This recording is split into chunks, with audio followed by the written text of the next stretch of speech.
Hola maestros y estudiantes de homeopatía. ¿Están listos para adentrarnos en una propuesta antropológica? Claro que sí. Este capítulo 8, ¿verdad? Nos invita a pensar diferente, ¿no? Sobre la salud y la enfermedad. Sí, desde una perspectiva más amplia. Ajá. Considerando al ser humano como un ser integral Exactamente. y no solo como mente y cuerpo por separado. Así es.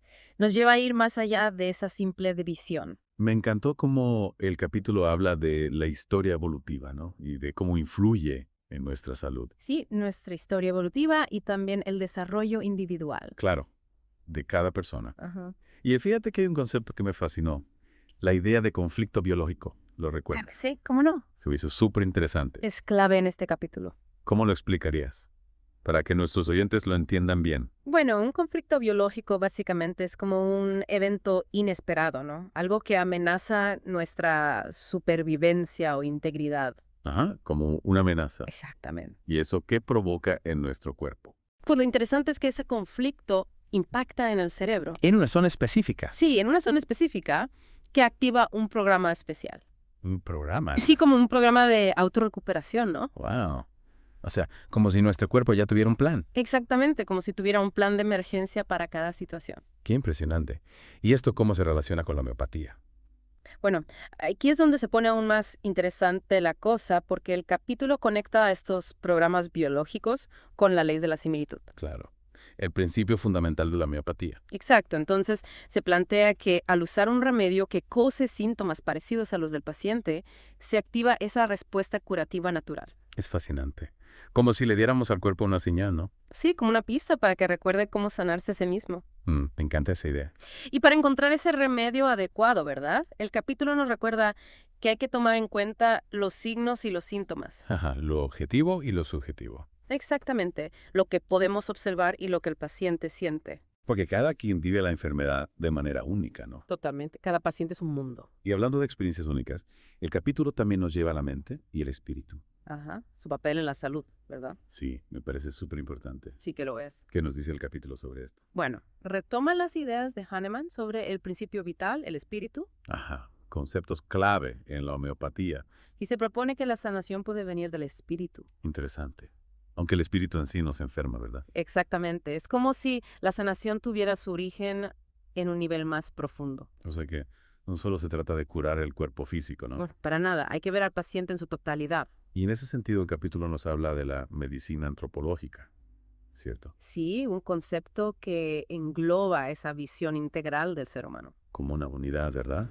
Cosmosocio-psicobiológica. Mm. Ahí está todo. Todo. Impresionante. Es comprender al ser humano en todas sus dimensiones. Y bueno, ya que hablamos de la enfermedad en general, ¿qué nos dice el capítulo sobre sus causas? Pues fíjate que cuestiona la idea de que la enfermedad sea por transgredir las leyes naturales. Ah, caray. Eso siempre ha sido un tema de debate, ¿no? Claro, y el capítulo nos presenta diferentes perspectivas, desde la visión de Hahnemann hasta las ideas de Hammer sobre los conflictos biológicos. Parece que no hay una sola respuesta. No, no la hay. Y nos deja pensando, ¿verdad? Es un castigo la enfermedad. Y simplemente es un proceso natural. Exacto, nos deja con esa pregunta en el aire. Y sí, para hacernos reflexionar aún más, nos lanza otra pregunta. ¿Por qué se enferman los bebés, los animales y las plantas? Esa es buenísima. Si se supone que ellos no han transgredido ninguna ley. Ahí nos deja pensando, ¿verdad? Totalmente, nos obliga a ampliar nuestra visión sobre la enfermedad. Sin duda. Y ya que hablamos de visiones, me llamó la atención que el capítulo analiza si la homeopatía y las leyes biológicas son somatopsíquicas o psicosomáticas. Sí, se discute la naturaleza de ambos sistemas. ¿Y qué conclusión llega? Bueno, se argumenta que ambos podrían considerarse holísticos, porque la desarmonía puede empezar en cualquier parte del sistema. Ya sea en la mente o en el cuerpo, ¿no? Exactamente.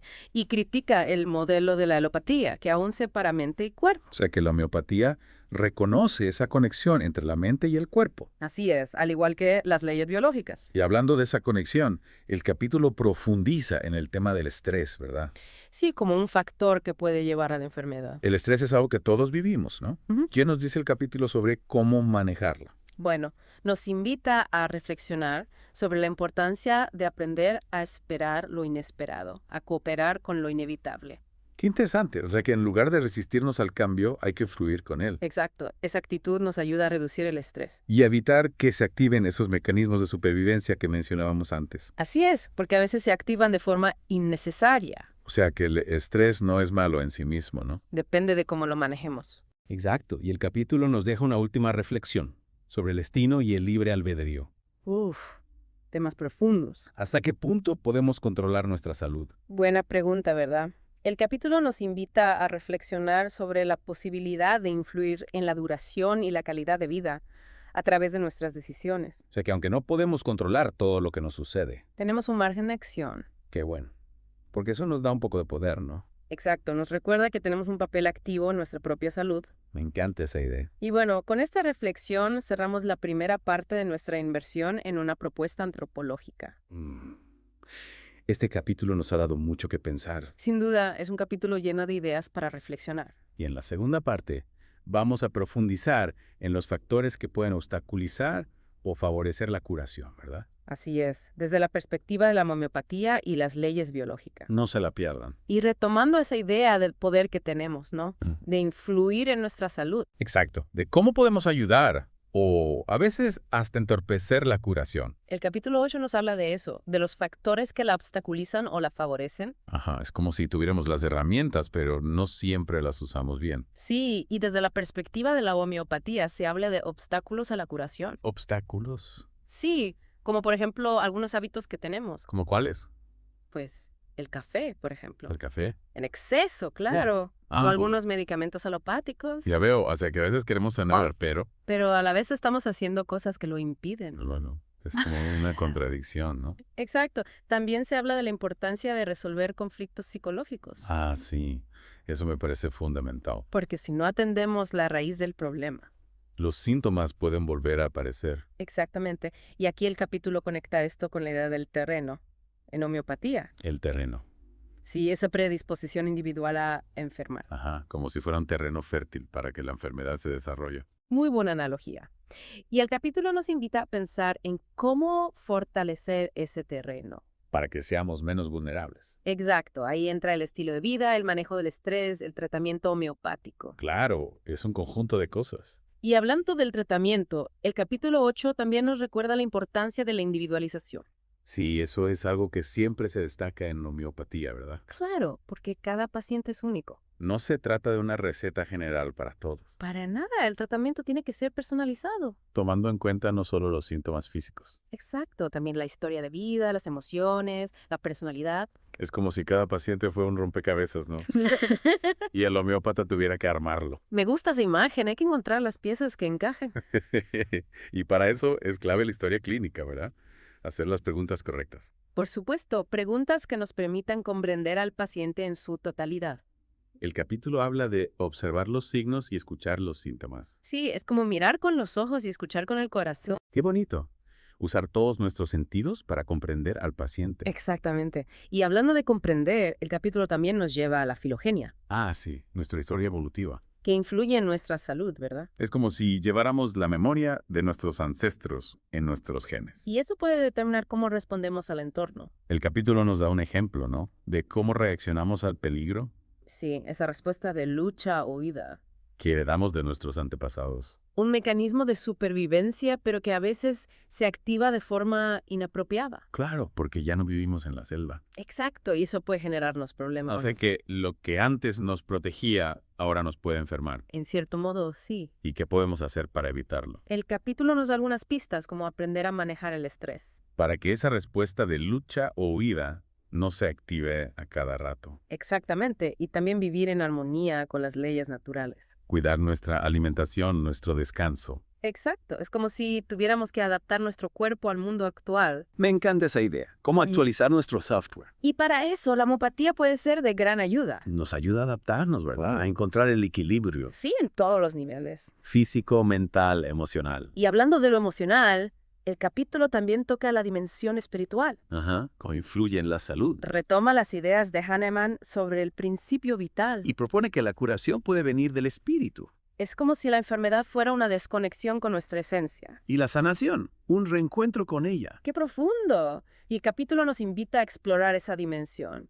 no desde un punto de vista religioso, sino como una fuerza vital. Que nos impulsa a sanar. Exacto, y esa idea es fundamental en la homeopatía. No se trata solo de tratar síntomas, ¿verdad? No, es acompañar al paciente en un proceso más profundo. De autoconocimiento, de reconexión con su propia fuerza. Exactamente. Y el capítulo 8 nos da un mapa para ese viaje, Un viaje de transformación para explorar la complejidad del ser humano. y descubrir ese poder curativo que todos llevamos dentro.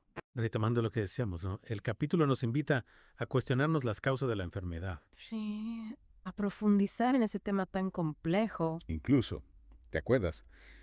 Que pone en duda esa idea de que enfermamos por transgredir las leyes naturales. Exactamente, nos muestra diferentes perspectivas sobre eso. Por ejemplo, ¿qué decía Hahnemann? Bueno, él sí consideraba que las transgresiones podían causar síntomas. Ajá. Pero también hablaba de enfermedades crónicas que persisten a pesar de una buena vida, ¿no? Sí, como diciendo que no siempre es tan simple. Y luego está la visión de Hammer, con sus leyes biológicas, ¿verdad? Que propone que la enfermedad es un programa de autorrecuperación. O sea, que no es un castigo, sino una respuesta con sentido. Exacto, un programa que se activa por un impacto en la psique. Interesante. Y también mencionaban a Odraka, El recuerda, gran curador hindú. que decía que vivir de acuerdo a las leyes naturales nos mantenía sanos. Sí, una visión más tradicional. Y lo que me gusta es que el capítulo nos presenta estas ideas sin decirnos cuál es la correcta. Claro, nos invita a reflexionar, a seguir investigando. Como estudiantes y maestros de homeopatía, ¿no? Exactamente, a formar nuestra propia opinión. Y para hacernos pensar aún más, nos lanza una pregunta clave. ¿Por qué se enferman los bebés, los animales, las plantas? Esa pregunta es genial. Porque ellos en teoría no han transgredido ninguna ley, ¿no? Exacto, y ahí nos obliga a ir más allá de las explicaciones fáciles. A considerar otras posibilidades. Como la influencia del entorno, la genética, factores que aún no comprendemos. Claro, porque la enfermedad es un fenómeno complejo. Y esa apertura a lo desconocido me parece fundamental en la homeopatía. No pretendemos tener todas las respuestas, ¿verdad? No, acompañamos al paciente en su proceso Reconociendo que cada caso es único. y que siempre hay algo nuevo que aprender. Y hablando de la singularidad de cada caso, el capítulo también habla del libre albedrío. Ajá, su papel en la sanación, ¿Qué nos dices sobre esto? que si bien no podemos cambiar el destino, sí podemos cambiar nuestra actitud hacia él. Me encanta esa frase. Es como decir que no podemos evitar las olas, pero podemos aprender a surfear. Exactamente. Y nos pone el ejemplo de un cuento taoísta, ¿Un cuento? ¿sí? Sobre un anciano que pierde su caballo Ajá. y todos le dicen que es una desgracia. Claro, una pérdida. Pero él responde, ¿quién sabe si es una desgracia o una fortuna? ¡Qué sabiduría! Y resulta que el caballo regresa con otros caballos salvajes. Kevin. Y todos lo felicitan por su suerte. Claro. Pero él vuelve a decir, ¿quién sabe si es una fortuna o una desgracia? O sea, que no se deja llevar por las apariencias. Exacto, no juzga los eventos como buenos o malos, simplemente los acepta. Es una gran enseñanza, ¿verdad? Sin duda nos enseña a fluir con la vida. Y a no aferrarnos a nuestras ideas preconcebidas. Y esa capacidad de elegir, de actuar, nos da cierta libertad, Para construir nuestra propia historia. A pesar de las limitaciones del destino. Qué inspirador. No somos solo marionetas, ¿verdad? No, somos co-creadores de nuestra vida. Y de nuestra salud también. Exactamente. Y esa responsabilidad nos lleva a ser conscientes de nuestras decisiones. De nuestros hábitos, de nuestra forma de vivir. Porque la salud no es solo tomar un remedio, ¿verdad? Es un estado de armonía que se construye día a día. Con nuestras acciones, nuestros pensamientos. Y nuestras elecciones. Totalmente de acuerdo. Y creo que ese es el mensaje principal de este capítulo. La salud es un proceso integral, ¿no? Que involucra el cuerpo, la mente y el espíritu. Una armonía que se construye con autoconocimiento, aceptación, Y con la ayuda de la homeopatía. que nos guía en ese camino de regreso a la salud. Exacto. Un camino de autodescubrimiento y sanación. Qué gran cierre para ese capítulo. Nos ha dejado con mucho en qué pensar. Sin duda, un capítulo lleno de sabiduría e inspiración. Y bueno, con esto terminamos nuestra inmersión en una propuesta antropológica. Un capítulo que nos invita a ver la salud y la enfermedad desde una perspectiva más amplia. Considerando al ser humano en su totalidad. Y reconociendo ese poder curativo que todos llevamos dentro. Muchas gracias por acompañarnos en este Deep Dive. Hasta la próxima.